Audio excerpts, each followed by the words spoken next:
ጤናን በሚመለከት የተነሳው ሐሳብ ትክክል ነው፣ ግን በጣም በርካታ ስራዎች የተሰሩ ናቸው። ዘንድሮ ለመድኃኒት ግዢ 70 ቢሊዮን ብር ነው መንግስት ያወጣው። በሀገር ውስጥ የነበረው የመድኃኒት ማምረት አቅም 4% ነበር፣ ወደ 44-45% አሳድገነዋል። በ44-45% የሚያክለው መድኃኒት እዚሁ ይመረታል። ቅድም ዶክተርም እንዳነሱት ፋርማሲውቲካል ላይ በጣም ሰፋፊ ስራዎች ተሰርተዋል። ይሰራል ለተባለው ማለት ነው። አሃሪን ጨምሮ የአሃሪ ላብ የመጀመሪያው ነው። ዋና ዓላማው ቫክሲን ስንሰራ አቅም የመቆጣጠርም የመደገፍ አቅም እንዲፈጠር ታስቦ የተሰራ ስራ ነው። የሕክምና መሳሪያዎች ከ60 ቢሊዮን በላይ ነው ያወጣ ነው። ብዙ መሳሪያዎች እያስገባን ያለ ነው። ኢትዮጵያ ትልቅ ሀገር ናት። በ2 እና 3 ሆስፒታል ስራ የኢትዮጵያን ፍላጎት ማሟላት አይቻልም። አዲስ አበባ ውስጥ ባለፉት ጥቂት ወራት ብዙ አስመርቀናል። በሚቀጥለው 2-3 ወርም እንደዚሁ የሚመረቁ አሉ። ጳውሎስን ብቻ ብትወስዱ የድሮ ጳውሎስ ተጨማሪ 1000 አልጋ ተጨምሮ በጣም ትልቅ ሆኖ ተገንብቷል። ግን በቂ አይደለም። አሁንም ባክሎጉ ሰፊ ስለሆነ በጣም ብዙ ስራ ይጠበቅብናል።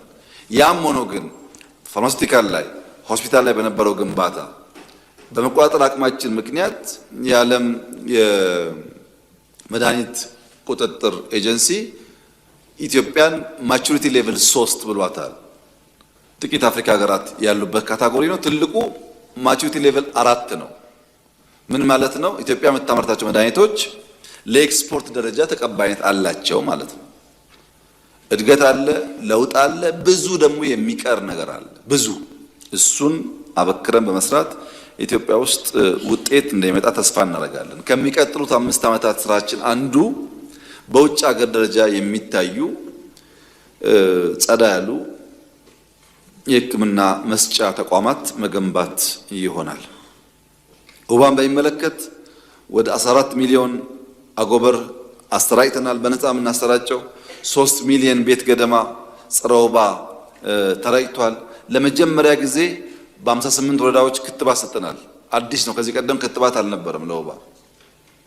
ሙከራዎች እየተደረጉ እንዳሉ ለመግለጽ ነው። ያም ሆኖ በትምህርትም በጤናም አጠቃላይ በማህበራዊ ዘርፍ ጅማሮቻችን በአጭር ጊዜ ውስጥ ውጤት የሚያሳዩ ስላልሆኑ አበክረን መስራትና ውጤታማ ማድረግ ይጠበቅብናል።